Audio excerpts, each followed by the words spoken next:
What's up, everybody, and welcome to a brand new episode of the Game in a Week show. I am your host, Matt Southwell. This is the Scarecrow Hunter, Ashley Dye, and the extremely tired Dan Gilbert. Are we ready to go? I know you've got some scarecrows to catch, so it's not like Pokemon. Everything is like Pokemon, isn't it? You got to go and catch them all. Kind of. It's a good excuse, I suppose, to get the app out. Yeah, exactly. Update of the week number. Like 29, 28. That's alright. You'll get that one day. I'm really not that fast. Dan? I'm at 43 out of 45. You're almost a third of the way. Yeah. 105, almost. No big deal. It's fine. This is our flagship Game of the Week show where we get together every Monday to discuss all of the latest and greatest stories in the video game industry. We'll then also have a look at the game releases for that week and then each pick our favourite game of the week. So if you are a fan of video game news, conversations, reviews, let's plays and more, you can find out everything we do on our website, thegamerinitiative.com. Kicking off today with some speculation. We love to speculate here. We don't need the whole hard facts. You know, it's much more fun when people are reporting stuff and we don't mind making up rumours and everything else. Yeah, makes up about a third of what we talk about, to be honest. Well, how much more boring would it be if we only talked about the facts? That's my point. The Nintendo NX. We know that it is coming shortly. March 2017 was the latest we heard from Nintendo. But now there's a number of sources indicating what the NX might actually be. And what they're actually saying is it could be a very powerful but still handheld device. And it's going to have kind of detachable controllers that can attach to both sides of the device and the screen, and you can take on and off. And if you want to use it on a big screen, you can, because it will come with a docking station to hook up, which I believe people nowadays just call HDMI cable. Mm-hmm. But mostly, yeah. It will still have physical media, but they will be using cartridges, I guess, similar to the DS. So obviously, SD cards now, you can get pretty sizable SD cards. I think the one in the camera is like 128 gigs, so you know that's not necessarily smaller than Blu-rays that the PS4 and Xbox One uses. So what do you think of this, if it's going to be a handheld? Well, I think it's nice to have a powerful handheld device. Whether that's something I think Nintendo should be going down the route of, because that's what they seem to have been focused on for a number of years now. I don't know. If it's a lot more powerful and maybe can open up more games than the normal, DS games that we're used to, perhaps. I'm still not convinced. Making it handheld first, though, kind of shoots the DS market in the foot, surely. Well, I guess obviously it depends. It depends what we're talking about here, because the DS is you can pick up for 70 quid. Yeah. If this is going to be, if they're somehow going to pack the power of an Xbox One into a handheld device, then that is going to run you your 350 quid. So it is still two separate markets in that regard. But that's my biggest concern, is like, we've talked about third-party support, and to do that it needs to be powerful enough to run the games. We've seen all these developers over the years that moved away from the Wii because it just simply couldn't handle what they were doing on the other SKUs of the Xbox and the PlayStation, and I just think it's going to be underpowered again. And that's where they've fallen down in the last couple of generations. Okay, yeah, the Wii was a massive success, but not really with gamers. That just kind of was almost like a freak console, in the fact that everyone in the house wanted to play Wii Sports. Yeah. Mm-hmm. But the attach rate to that console was really low. No one bought games because they already got the only game they wanted with the console. Exactly. It was basically a fad. Yeah. Not to put it down too much, but that's kind of how it went. Everyone was like, "Oh, let's get the Wii because you can move about and play games." And and then we realised very quickly, yeah, this isn't actually that fun. And obviously, with the casual market, you're going to get casual uptake in kind of going forward. It's like they had their fun and then they move on. Yeah. And they're not going to stay with you and support it and buy games for 7-8 years or however long consoles are going to be. I'm open-minded. I like the idea of a console that, we've talked about it with the Xbox One, basically being able to take your games on the go. Yeah. Which we've got now with Windows 10 Play Anywhere if you've got a gaming laptop. Handheld, I mean, how big are we going to be talking here, though? Like, again, if it's going to pack as much power as other consoles have, it can't be much smaller than even like an Ultrabook. You're probably talking like the Wii U tablet kind of size. But yeah, I think that's too big to be a handheld, and you're not going to fit enough power in that, surely, to rival your competitors. I mean, personally speaking, I would like a handheld that is the size of an iPad, like the one on your lap, and I think that sort of size, 2 to 3 times bigger than a Vita, I think is okay, but it's not going to appeal to everybody. No. That's the kind of thing I would like, because I am a sort of on-the-go kind of guy, and I want to be able to play my games on the go, but the Vita, you don't get the same quality of games of PS4 standard that you do on Vita, and we understand that. I would like to get to a stage where there is that, and I don't have to take a full-on laptop with me in order to play on Windows 10, and I don't have a gaming laptop, certainly one that's capable of the power needed. Yeah. I would like that. I said in was it E3? One of my predictions, because that's something I wanted. I do want to see more powerful on-the-go gaming. I don't want to play mobile games. I'm not interested in playing Pokemon on the go. No offense to you guys that might like everyone it, in the world. It's just not my thing. No, I agree with you. I mean, like, if they find a way of making a device no bigger than this be as powerful as the Xbox One, then I'll buy one. Yeah, same. But I'm thinking, the logistics of costs. The smaller you make things, the more expensive they are. Yeah. There's a reason why to get a laptop that's as powerful as a PC, you can build a PC for £600, but the same specs, but inside a laptop, something smaller, is £1,100. It's to make things smaller costs more. Yeah. So, are they going to be able to hit that nice price point of the £300? And also, if it was as powerful as the Xbox One and PS4 right now, that's all well and good.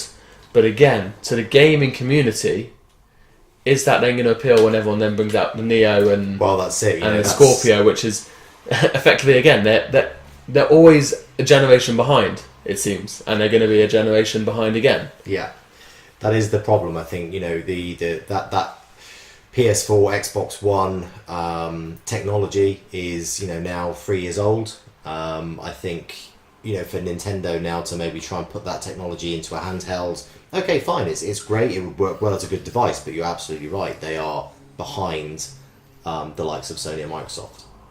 They need to do something that the competition already isn't doing, and I suppose the handheld does do that. It remains to be seen whether or not this will be a success. I will probably buy one regardless, but that's just me. Not everyone's going to necessarily pick it up. We'll wait and see. Obviously, this is only reports, this isn't necessarily official, but obviously if reports of the last few years about consoles are to be believed, they're normally, if people are saying it, they normally have it on reasonable authority. They're pretty accurate, aren't they? Yeah, so we shall see, but look forward to more news from Nintendo soon, and I just hope that they release something that's good and that third parties will support it, because that's what they need. Yeah, we've said many times, we want Nintendo to do well. We'd like to see another another company in the mix. I think we've been so used to Sony and Microsoft for years now. It would be nice for Nintendo, I think, to up their game and get back in there. Shall we move on to something that's, rather than just speculation, actual, real, confirmed news? And this is your... I don't like to use the word free, because everyone always moans when I use the word free, because it's not free, because you pay for the service. The games you will be able to download for zero additional cost if you have Xbox Live Gold or PlayStation Plus subscriptions. We'll kick off with Xbox. We normally do PlayStation first. We'll kick off with Xbox this month. We've got Warriors of Orochi 3 for all of August. And then we've got, that's on the Xbox One, and then WWE 2K16. That will come in from the 16th of August through to the 15th of September. And then on 360, we'll have Spelunky for the first half of August, 1st through the 15th. And then Beyond Good and Evil HD from the 16th through to the 31st. Both of those, again, available on Xbox One. So what do you think of this lineup? Do we like this lineup? I think it's a pretty good one. Like, Spelunky's obviously got a lot of fan base. Beyond Good and Evil is supposed to be really good. WWE's newish AAA title, which is what everyone always demands. Yep, and it's this one's supposedly much improved from the previous one, which basically had half the game not there. Well, yes, there might be someone sitting on the sofa who may slightly disagree with those comments, and it's not me. I bought WWE 2K16 and hated it. Yeah. Yeah, I did. That's fine. You're allowed to hate games. I did try and persevere with it. I must have played a good 5 or 6 hours of it, but I found just the mechanics a little bit slow. Maybe I was just very, very, very bad at the game. Yeah, I need a nod. It wasn't. I thought you were angry because you just kept losing all the time because the computer always counted you. Yeah. What was the last one that you played before that? Oh, WWE game. A good few years ago. Because they have done a big overhaul of it, so obviously they massively revamped their controls quite a while ago, Yeah. which made it a lot more complicated than back in the day, where it's like hit square and hold left. Yeah. And So that's basically it. I used to like playing the Royal Rumble on the old Nintendo. You know, that was epic. It was just so much fun. I've always liked wrestling games. I haven't picked up one for a long, long time, so I'm glad I can now pick this up and try it for. It is free. I'm never not going to have Xbox Live Gold. Exactly. Ever since Xbox Live has ever been a thing, I've only ever not had it for a year. When I gave up on 360s after my second 360 broke, I was like, nope, I'm going to PlayStation. And then about a year later, I was like, I miss Xbox, and I went back to Xbox. Yeah. But that's the only time I've never had Xbox Live Gold. So, on the PS4, to compete with Xbox this month, they have Rebel Galaxy and Tricky Towers on the PS4. The latter basically looking very much like a Tetris multiplayer game. Duel, yeah. Rebel Galaxy being a space exploration game. You've got a ship and there's trading and stuff like that. The PS3 is Retrograde and Yakuza 5. Retrograde was a rhythmic space shooter, wasn't it? Yeah, it's almost like a Guitar Hero sort of, yeah. With Space Invaders, and Yakuza's Yakuza. Everyone knows what that is. And then on Vita, they've got Patapon 3, which is actually, again, a PSP game. So for like the 4th month in a row, they don't actually give us a Vita game, they give us another PSP game. And then Ultratron, which, the saving grace, I suppose, a little bit, is cross-buy with PS4 and PS3, so those home consoles technically get 3 games each this month. Just while you mentioned about the PSP, one game that I would quite like to see, I mean, there are some very good PSP games. Oh yeah, don't get me wrong, there are. That can come I love across. the PSP. And one of my favourites actually was one of the Spider-Man games they had on the PSP, which I'd quite like them to port across. Would you play it though, now? I probably would, yeah. I really Spider-Man enjoyed 2, is it? Or Spider-Man 3 or I something? don't know which one it was, but I actually thought it was better than the PS4 rubbish that's come out. So. That's not really saying much though, is it? I know. So what do we think? This month, August, comparing. I think it's got to be a win for Microsoft again. With the big AAA title of WWE, Spelunky as well is a name that it's a household name really with gamers. I think most people know that, and even Beyond Good and Evil looks quite good. Yeah, I think they've knocked it out of the park. I always feel a little bit bad because like every month, no matter what Sony announce, everyone just hates on the game. if you ever go to the video, it's always guaranteed to have this massive line of dislikes on it. Not quite Call of Duty trailer level of dislikes, but no, it's they need to. I don't know if it's so. In the PS3 and Vita options now always seem to be pretty poor. I don't know if it's because obviously.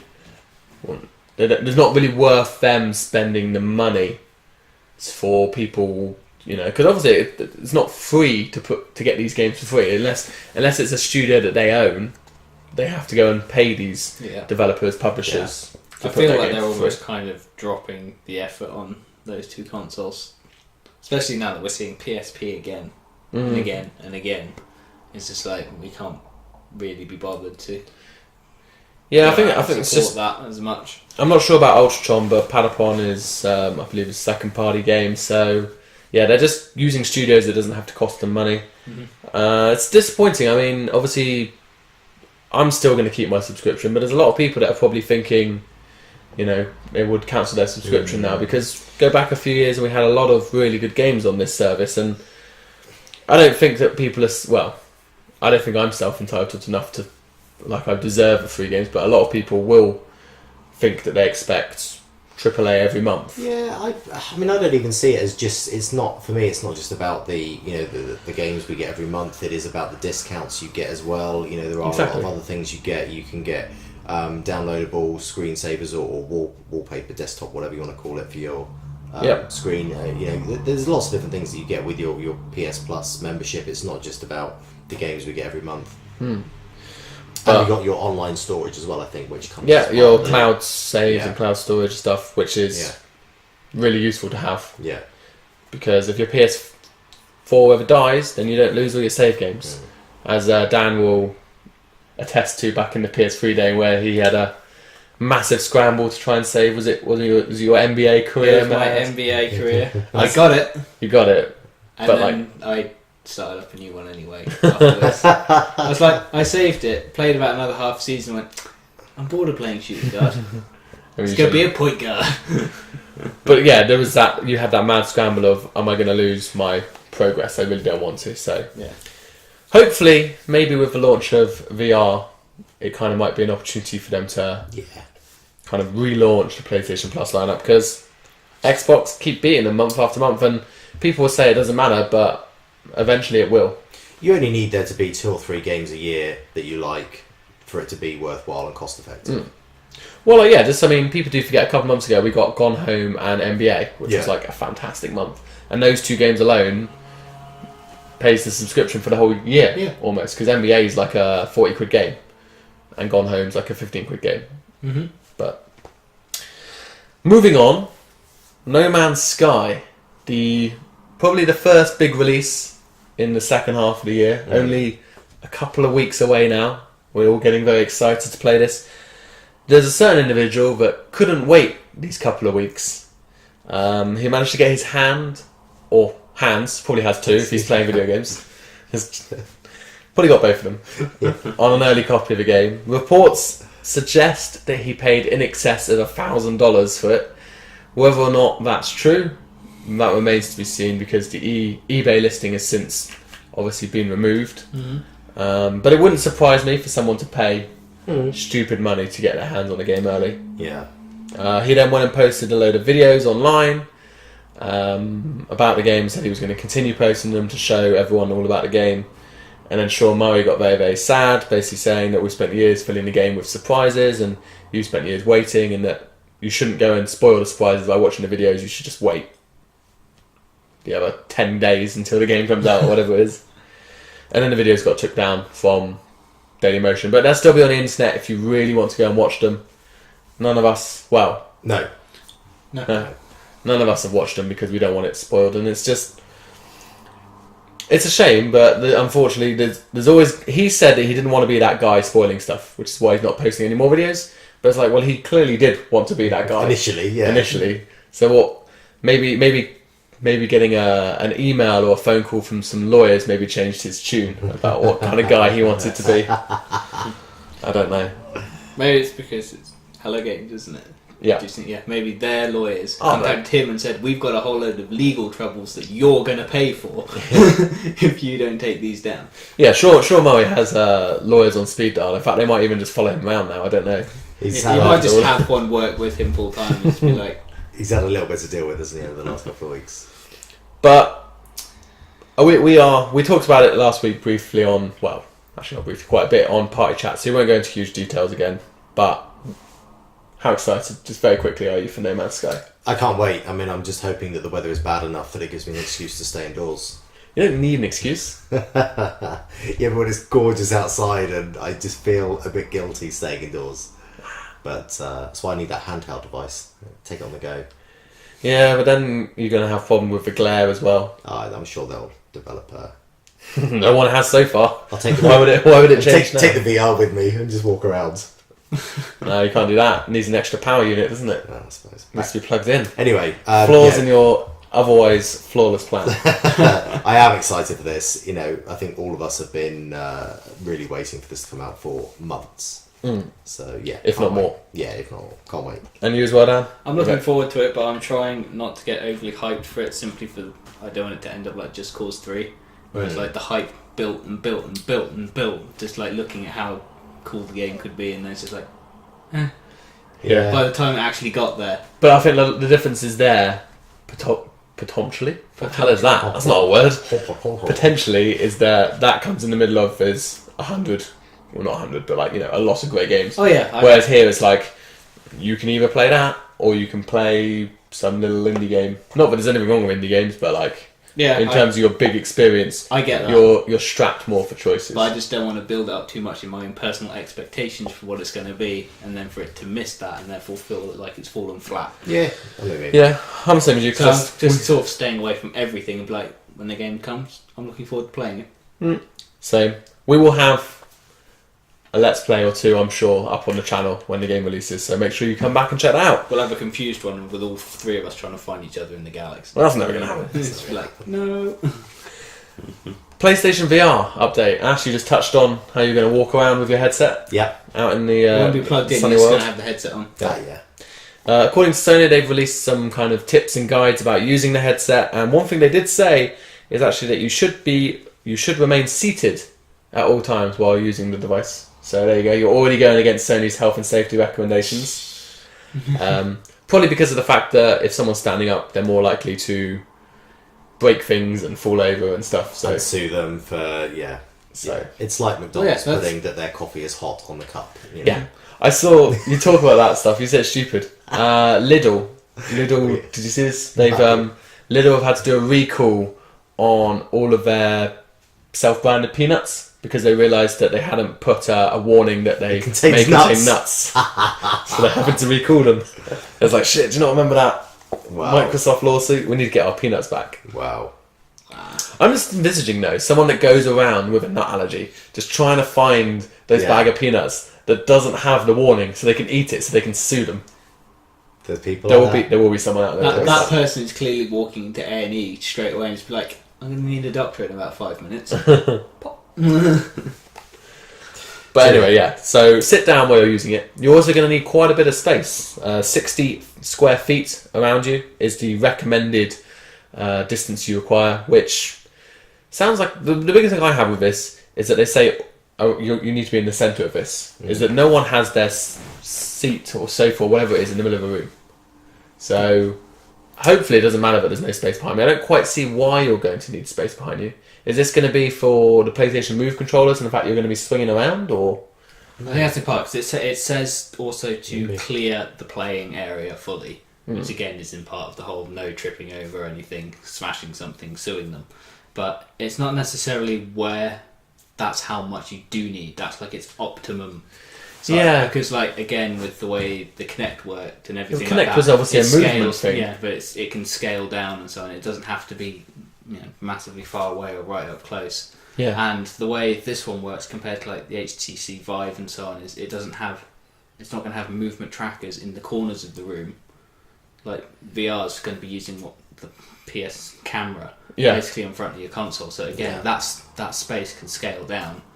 I forgot you need the camera. You just need to fit in that Yeah, sort of centre range. my camera sits on, because my telly's on the wall, my camera sits on top of my telly, a PlayStation camera. I think we're all okay. Well, you and I are okay. Yeah. Because we game in our lounges. Yeah, that's For yourself, you may need to move your unit I out of may the need to bedroom. move.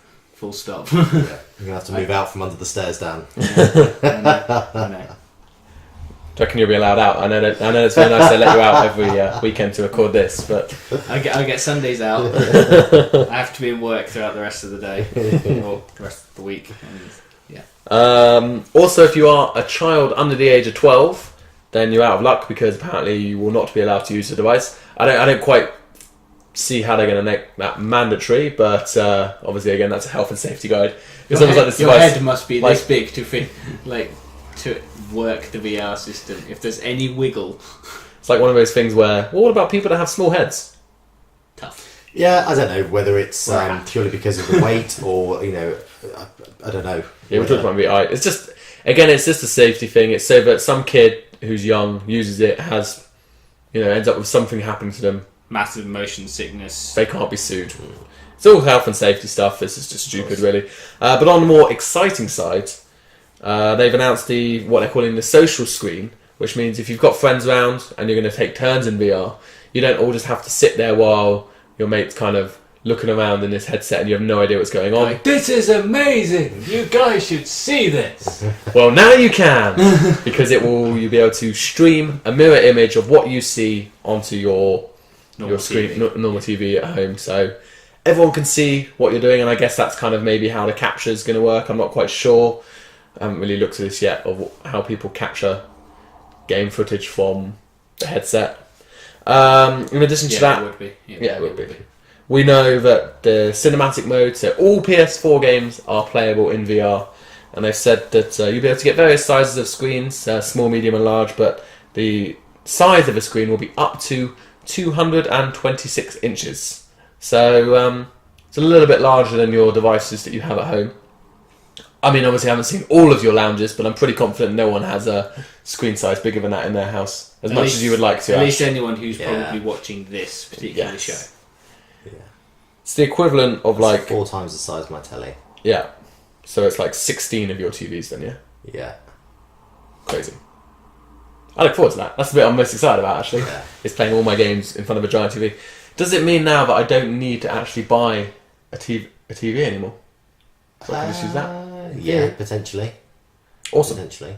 It'd be interesting to see what the kind of resolution is on it, though. Yeah, as well, I mean, that's obviously the you're thing. so close. Yeah. Like, is it going to look pixelated? Yeah. I don't know. Enjoy playing your game with all 6 pixels. Yeah. Don't know. On the game front, though, because obviously, what is PSVR without games? Need the games. Driveclub VR has been announced and will be available at launch. This will be coming with a cockpit view and 3D audio, and they'll be introducing some new tracks. We don't know right now whether or not this is going to be an add-on to the existing game, if it's going to be a full standalone game, if it's going to feature all of... It says new tracks, but is it going to have all of the old tracks, or what's it going to be? Is it going to be... I would imagine they're going to sell it separately in some form, but I just don't know if it's going to be a full game or if it's going to be like DLC or add-on to the main base game. Although finally we're going to get a racing game where you trying to lean round the corner is actually going to work. Yeah. Exactly. Well, not 100% though. No, You but, still need to use your control. yeah, but my point is in like most racing games, you naturally start trying to look round the corner before you can. Yeah. This one's actually going to turn your head properly so you can see Yeah. it. I wonder what happens. Actually, no, that's a stupid thing to say. I'm not going to say that. So I look forward to playing this game. Drive Club was a really good racing game. Driveclub is a very good racing game. Once they got over all the bugs, very good game. I look forward to that. And Rollercoaster Dreams is another game that's been announced for PlayStation VR, coming out October 13th on the release day. It's an amusement management game. Doesn't look the best, but I'm excited by the fact that you can ride those roller coasters in VR as well. That'd be quite cool. Although we've got the what's it called? Until Dawn guys. The Until Dawn Rush of Blood, is it? Yeah, that's it. Rush of Blood, I think, Which is like a roller coaster shooter with like horror people coming out at you. So plenty of roller coasters. I look forward to this. I can't wait now. It's crazy to think that we'll be getting them in just a couple of months' time. It's just flown by. I can't believe it's beginning of October soon. Quick little wrap up before we move into this week's games. Some release dates and game announcements. Deus Ex Mankind Divided has officially gone gold, which means we won't see any more delays to that game before it releases on August 23rd. You know, unless the games get like stolen in shipment or stuff. We've seen stuff like that before. Are either of you excited for this game? This is, I suppose, after No Man's Sky, the next big release that we have. Well, yeah, I actually still need to play the Deus Ex. Human Revolution. Yeah, that was available on the Games for Gold.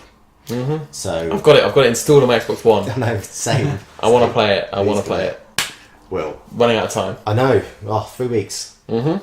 Wow. Got a bit longer for Yakuza 0 if you want to play all the Yakuza games beforehand, even though this is actually a prequel set before the original game. That will be coming January 24th, 2017, so one of your first releases for next year. We've always talked before, January is a good time.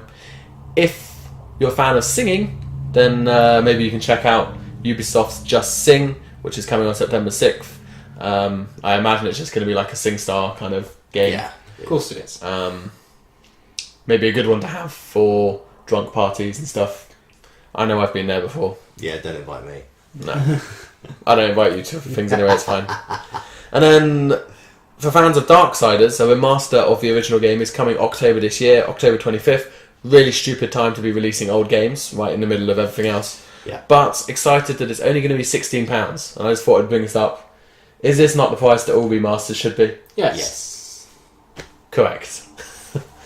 Especially when we now move into this week's game releases, and we kick off with not even a remaster, just a port from the old 360. I think it was on PS2 and PS3 games. They're 10 years old now. Marvel Ultimate Alliance, and then the Marvel Ultimate Alliance 2 coming in as a bundle, or you can buy them standalone as well. PS4, Xbox One, they're full price. Well, not quite full price. They're £33 for standalone ones, or you can get the bundle for £50. God. And it's a port. It's not fully remastered or anything like that. It's just a port. It's a lot of... And you don't even get the DLC. Like, normally these things, they give you at least a Game of the Year edition with all the DLC and stuff included. So you can either get this bundle, which has got just 2 games, not upgraded in any form and no DLC, or you could wait and buy the Bioshock collection of some of the best shooters of all time. 3 games, all the DLC, and for £10 less. So I'll let you decide what's better value for money. Yeah. And if you decide that it's Marvel Ultimate Alliance, you can turn off right now. If you haven't already done so. Let's be honest, you have. No one's watching. I do whatever I want. A Semblance on the PS4. This is a first-person psychological thriller. Looked pretty cool. Looks like you've gone back in... You can time travel or something, and you have to go through time to change the future and stuff. You wake up in a machine, and it's looking at your memories, basically, of your life. And there's a little bit of... You're not really sure sort of how you got there or what's going on, but definitely more of a sort of thriller, mystery kind of game, I would say. Do like myself a good mystery. Dungeonpunks on the PS4 and Xbox One. This was an action RPG with some kind of tag team brawling. I've said a lot of fun words there, Dan. Are you excited for this game? Not really. No. It's like... I don't know if it was just the speed of the trailer, or that's like the actual game speed, but it looks so slow. Yeah. It did look very slow. I think it will be a little bit quicker than the trailer, but it just... there are better action RPG games, and there are better brawler games, so... Yeah, I don't know this for a fact because we haven't played the game, but I'm going out on a limb and saying that there are better games than this one out there. Of its kind. I think it looks terrible. On the PS4, we have Headlander, which is a game from Double Fine, who've made in the past Broken Age, Grim Fandango, and this is an action adventure game. Looks pretty cool. Looks like you control these weird space heads, and they can attach themselves to bodies in order to kind of traverse their way through the levels. Yeah. A little bit of a weird concept, but one that intrigues me. The way the trailer put it was, all of humanity now lives in robots, and so on, that are controlled by some AI, and then some cryogenically frozen head or whatever it was. Yeah. The actual human had been reanimated, but it's just the head. It's like Futurama, basically, isn't it? Yeah, Futurama. Yeah, where they get nicks in their body. It's quite funny. Yeah. You know, I think we know from the studio they like to put a bit of humour into their games. Definitely. With Grim Fandango, you know, that was a very good game. I've still not finished it, but yeah, it was... That's alright, it's only about 25 years old, you'll get there in the end. Yeah, it's fine. Actually, we mean the remastered that came out last year. Yes. No, it's the original. The original. The original. Still working my way through 5 minutes a day. We have Hyperlight Drifter on the PS4 and Xbox One. This one... the fact that I'm not really remembering and I only saw the trailer. Yeah, we've been some trailer. You'll see it overlaid here. There's quite a few games that that look look about the game if I can't remember it 20 minutes ago. Well, I've completely blanked on what it looks like. probably It looks like what you see on the screen right now. Yeah. It's fine, but there's 100 games like this. We've got Laser Disco Defenders, which I thought was going to be a tower defense game, but looks more like a twin stick shooter with some 70s disco-esque individuals. Yeah. Which, what's not to like about that? We've got Vetro City Rampage DX on the PS4 and Vita, and even PS3 if you're still that way inclined.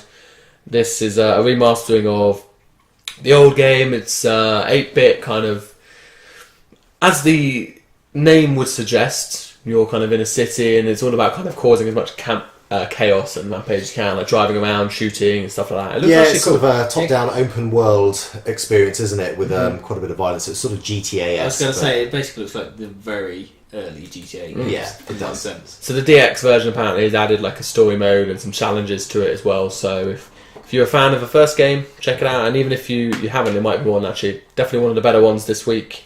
Riptide GP Renegade on the PS4. Wave race, kind of jet ski racer with a lot of flamboyant tricks. Reminded you a little bit of... the tricks on SSX, very... Because it's very over the top. OTT, it is. But that's there if you're looking for a racer this week. Then we've got Skyline Garden Defense on Xbox One, of which I think it's a tower defense game. It's just some little girl walking around on blocks. It's a garden defense game. Yeah, garden defense game, sorry. It reminded me a little bit, the layout of the level reminded me a little bit of Qbert. Yeah. But I don't think it's anything like Qbert. No. Because Qbert looks fun. I think this one did not. Rescue cats and... You're just making stuff up now. Kill enemies. I don't know, she picked a cat up. It meowed. I don't know. And then a couple of other games this week. We won't go into some huge detail because we did talk about them last week. They're on the Xbox One now, and it is 10 Second Ninja X and Ninja Pizza Girl. So plenty of ninjas sliding their way over to Xbox this week. 10 Second Ninja is actually a pretty fun game. I did buy it after picking it as my game of the week last week. And? Well, I was going to do a Let's Play, but I kind of like to restrain myself a little bit when I look that bad at video games. I'll upload it this week for you. I'm pretty bad. Like, I did it all and I thought... I knew it would be a hard game. But, like, yeah, I mean, you get 3 stars for the speed you do it. It's not just doing it in 10 seconds isn't good enough, apparently. Like, to get the 3 stars, you have to do it in, like, 5 seconds or whatever. It varies by level. But I did the first 10, and I'll upload it so you can see it. But I couldn't even... To open the next world, you needed 20 stars, so you needed to get at least 2 stars in all of them. Games. And I didn't even get that far, and I was like, oh, god damn it. Wow. So, it's hard. Wow. But it was like £5 or £4, so I was like, yeah, why not? Yeah. I knew it would be a game that would quickly frustrate me, which is why I did not buy it. I still might, but not yet. Yeah, it's for talking of the benefits earlier. This is actually, it was an exclusive discount for PS Plus users. Yeah. So if it is still on, I would still recommend you pick it up for the £4 or whatever it was. It was like half price. So it's good. But for this week, Dan, what would you say is your game of the week? I think I've got to look at a semblance a bit more and actually see a little bit more of what the game's about and really what, as a player, you'll end up doing.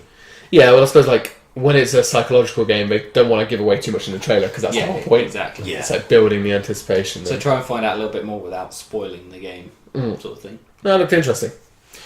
Equally, I am very intrigued by a semblance, Ensemble. I'm very interested. Bit racist.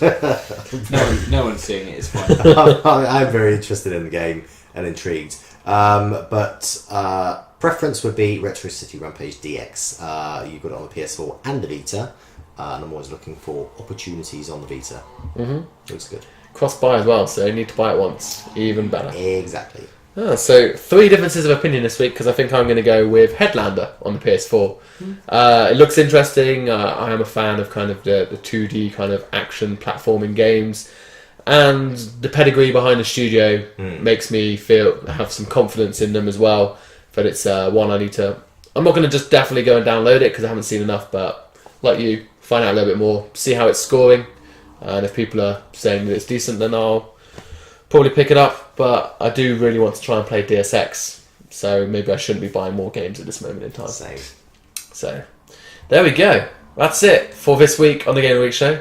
Dan, you managed to stay awake? Yeah. Just about. Well, actually, I wasn't watching you the entire time. There might have been moments, but I don't think I think you stayed awake. Yeah. I think it was. So, thank you very much for watching, everyone. Let us know, what do you think about this Nintendo NX handheld? Are you on board with it? Would you rather it be a dedicated home console? What are your opinions on the whole instant game collection right now? Does it need to be improved, or do you think people need to stop moaning? And if you've watched the No Man's Sky videos, let us know what you think, but spoiler free, please. Otherwise, I will hunt you down. Oh well, no, well, you'll delete them for anyone else. I'll delete them for anyone else, but yeah, I'll have to hunt them down. It won't be that hard. We don't have that many of you out there watching, so it'll be pretty easy to work out who it is. But for now, Ash, thank you as always. Thanks, Matt. Dan, thank you. Cheers, guys. And everyone out there, thanks for watching. We will see you all next time.